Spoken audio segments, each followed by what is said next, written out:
All right, glad to have you back. The Development Bank of Nigeria has said that it had disbursed over 1 trillion naira to macro, small and medium enterprises across the country and created more than 1.2 million jobs. Managing Director of the bank, Dr. Tony Okpanachi, disclosed this in an interview with the news agency on the sidelines of the African Development Bank annual meetings in Abidjan. Mr. Okpanachi described DBN's progress as a major milestone in its mission to enhance access to finance for Nigeria's small businesses. According to him, he says they are proud to report that at the end of 2024, the bank had disbursed over 1 trillion naira to MSMEs through their partners' financial institutions. Mr. Okpanachi attributed the bank's impact to its wholesale lending model, which channel funds to commercial banks and microfinance institutions that then on lend to small businesses. He, however, acknowledged that while progress had been made with the financing gap in the MSME sector remains significant. Well, that's where my conversation will start from. My guest is Dr. Femi Oladele. He is a business enthusiast. He joins me from Iwo in Osun State. Thank you so much. It's good to see you. It's been a while. It's a pleasure to see you. Yeah. Thank you so much, Dr. Oladele. I should come to your news station very soon. All right, then. We hope to see you here. We'll be glad to welcome you. Taking away a cue from what the Managing Director of DBN says, for me, I want to ask you about this issue of financing gap with MSMEs. Where are we with it? How are we trying to bridge this gap? Thank you so much. And I would say that access to finance remains the number one on my own list, the number one significant challenge for MSMEs in Nigeria. And this is significant because without finance, most things cannot go. Operations, expansions, and contributions to the economy generally. And I would say that we are not far. We have lots of disjointed approaches to solving this problem. And while that looks like a very good approach, I believe that at this point where Nigeria is, that is not contributing significantly to addressing that problem. So you hear the development bank say that they have disbursed lots of money. You would also hear the Bank of Industry, you hear commercial banks and other actors and players in that sector. But let's look at it. We have around, an estimate, about 40 million MSMEs in Nigeria. So when we aggregate all of those funds and we divide it and check the average figure, we would see that it's very minute. So I believe that we need larger systems that provide access to MSMEs with respect to the volume. Also, we understand that interest is a big issue.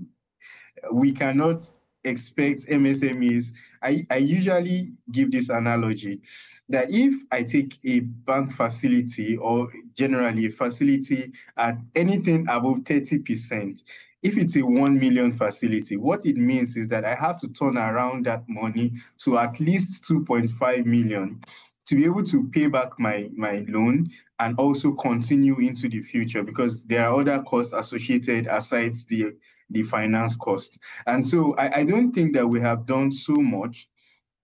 We have many actors, government players, private sector doing lots in that area, but I believe that more still needs to be done, especially with respect to volume and with respect to the interest rates. The rates are too high for sustainability at this point, and we need patience, lots of patient capital in the MSME space if we want to see significant contributions. And if you look at some of these interventions and all that comes on board, I noticed that 40% in some analysis I did of support goes to women, and we have some for the youth. I don't know, that focus on women entrepreneurs, how does that also come to you? As many will say, when you empower a woman, you empower a nation. Absolutely. For women, even research has found out that sometimes women-led businesses contribute significantly, not just to the business itself, but to the economy more than the men-led ones. Although there is the caveat that men-led businesses are more stronger and endure into the future more than the women-led. And one of the reasons that has been adduced to that is that when push comes to shove, many times women would abandon businesses in exchange for their families. So most times the sustainability, there's an issue there. And so I would say significantly that categorizing and funding women-led, youth-led businesses makes sense. But the point is that many of these things are theoretical in nature. So you say that you want to finance women-led businesses, if not for some new fintechs that are now focusing on women and are able to capture the data in real time, many of those supports that we talk about to women-led businesses are actually not going to women. For example, we have seen instances where cooperatives were established by men while they use women as fronts, and funds go to the cooperative and the men will just share it. So theoretically, we would say the funding is going to women-led businesses, but in actual sense, it's not actually going to them. And that also happens for youth-led businesses. But categorization like that helps. It also gives a sense of belonging to especially young people who believe that, oh, the government has I can trust that this government can finance my dreams. And so it helps them to also focus on that. But if we have to capitalize and enjoy the dividends from those categorizations, then we have to move from just theoretical disbursements and data to practical, where we practically have data to say, yes, these are the women-led businesses that we have supported over the years, and we can point to them, not just on paper that it's written that, oh, a woman signed for the check or the money was disbursed to a woman. No, is it actually going to a woman-led business? Is it actually going to a youth-led business? So until we move past that, I'm not sure that would capture the significant gains that are in that categorization. All right then. Now, but there are other issues that some would talk about: market access, lack of business structure, poor documentation, and all of this. These are also issues that we've been contending with. How are we addressing all of these ones? Because sometimes some would argue, you said it's number one in your list. I've had to discuss with someone and told me, no, what the first in his list is, some don't even have proper documentation, proper packaging of their businesses and all of that. So how do we address all of these other challenges facing small businesses in our country? Okay, thank you so much. And I must say that significantly, there are many challenges. Indeed. And also, those many challenges provide many opportunities. And there are many players in this sector right now.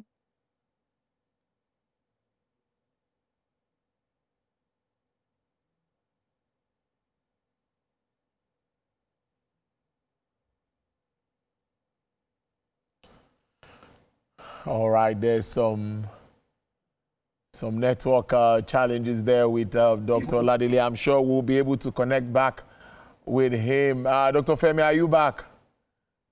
Yes, I am back. Go ahead. Go ahead, please. Go ahead. Yes, this is one of the challenge, internet access. Internet access. So there are many, yes, there are many challenges, digital transformation, people knowing how to use apps, even those that are free, even having the knowledge to use them, then having access to them. Some of them are very expensive and all of that. So all of these challenges, but I must also say that those challenges present opportunities, and those opportunities are being taken up. There are many enterprise support organizations around the country. I recently completed the BDSP certification program taken by the EDC at Pan Atlantic University, and I met people from all over Nigeria doing lots to support MSMEs in Nigeria. So there are many things that are going on. First on that list, I would say, is that reorientation. You know, many times we talk about entrepreneurship as if it's for everybody. And while everyone can be an entrepreneur, we should also understand that the space is not yet open for everybody to be an entrepreneur. You know, we usually say that the sky is enough for everyone, but not everyone would fly at the same time. And so we have to do that reorientation, especially for young people, to understand that success in business takes time. Secondly, is the fact that I believe that we have too many fragmented business supports, especially from the government. We have SMEDAN. I believe that SMEDAN should be the one coordinating all of the activities relating to small businesses in Nigeria. But we have too many hands. And so, you know what they say, that too many hands spoil the soup or the broth. So we have too many people doing so many things. Even in this administration, we have had so many supports coming to MSMEs, coming in diverse ways. While it's good to approach it from different ways as low-hanging fruit, I believe at this time what we should be pursuing is stability. Stability in the sense that we have one central location where we can know that, okay, if it's SMEDAN is handling all of this with different support systems around and creating that ecosystem. What we have currently is a fragmented ecosystem. So if I need support with respect to developing my business plan, I don't know where to go to. If I need support with access to finance, I don't know where to go to. If I need support with digital transformation, I have to go somewhere else. So we have it fragmented. I believe that we should consolidate, and that would solve that problem. And thirdly, in resolving the issues with respect to knowledge, the knowledge economy, we have to understand that not everyone is willing to go for the kind of education that can improve their lives. We were during a focus group discussion, and we found out that some entrepreneurs even believe that taking out time from their business to learn about how to use a certain application to support their business is difficult for them because they're looking at the opportunity cost. If I take out this time, how much would I have lost going to learn about it? So we have to restructure and see how we can support MSME owners and managers within their learning spaces such that they can learn even while they're at their businesses and continue to grow. How competitive are products from many Nigerian small businesses? Now, I'm talking about MSMEs, and that's our focus, obviously.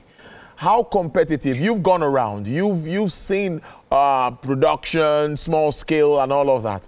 But how competitive when you look at what you see even outside the country? Very sincerely, I would say, with respect to pricing, MSMEs, and those are the truth is that many times I say it categorically that if MSMEs have a problem in Nigeria, we would realize that many big companies will suffer.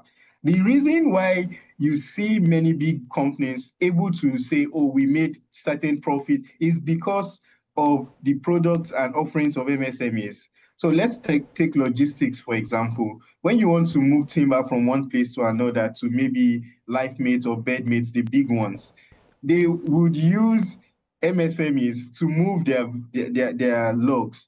And if you look at the costs that MSMEs are charging them, it's lower than if they want to use their own vehicles or they want to create a logistics department for themselves. Also, when we look at consumption, many people are able to afford food today because of MSMEs. How many people can walk into, I don't want to call names so that it won't be like I'm attacking any food vendor, but how many people can afford, let's say, an Ericasa daily, 3 square meal? That's my salary gone in a day. So we have to understand that products and services, and I am very happy with what is happening in this space now. We are branding so much. Most MSMEs that you meet today, they are willing to brand their products such that they are presentable, because many times what we complain about is, oh, your product is good, but the packaging is bad and all of that. Lots of attention is going into packaging, and this is also helping them. So I would say, even outside the country, the last time I was in Germany, I took the Nigerian flag made by a Nigerian entrepreneur to Germany. And when I told my colleague how much I bought it, they were surprised. They were hoping that it was going to be in the thousands. And I only bought, hundreds rather of euros, but I only bought it for about less than 10,000 naira in Nigeria. So we have those also going for us. I believe that there is nothing wrong with our products right now and our services.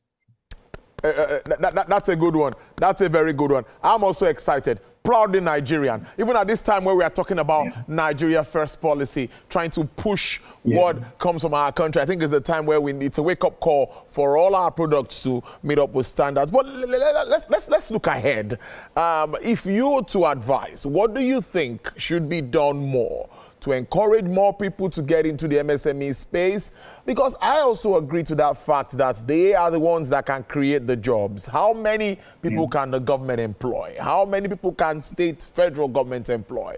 But small businesses, 1, 2, 3, you grow your businesses, you expand, you have 10 staff and all of that. So what more can be done? What sort of environment are we supposed to create? What sort of interventions should we be looking at to make sure that they can contribute their quota to development in moving forward in Nigeria? Thank you so much. And I would answer this using my tripartite framework. The first one is policy.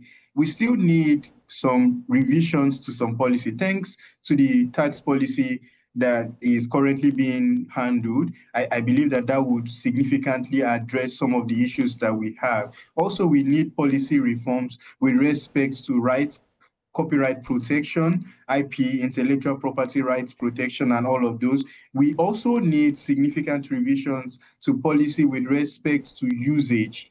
Many times, you understand that when you are in business, and you want to access some government services, there are too many bottlenecks that needs to be resolved. I don't want to start mentioning some of them here right now, but we know that, and those in government who are in charge of those areas, they know some of those things that we can resolve. I was surprised to understand one time when a business owner complained to me, she wanted to pay her taxes, and the relevant tax authority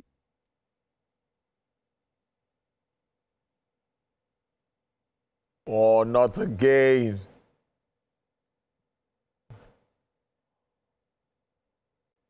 Not again, not again. Dr. Oladele, are you there? Oh, I wish you could just wrap this up with Dr. Oladele.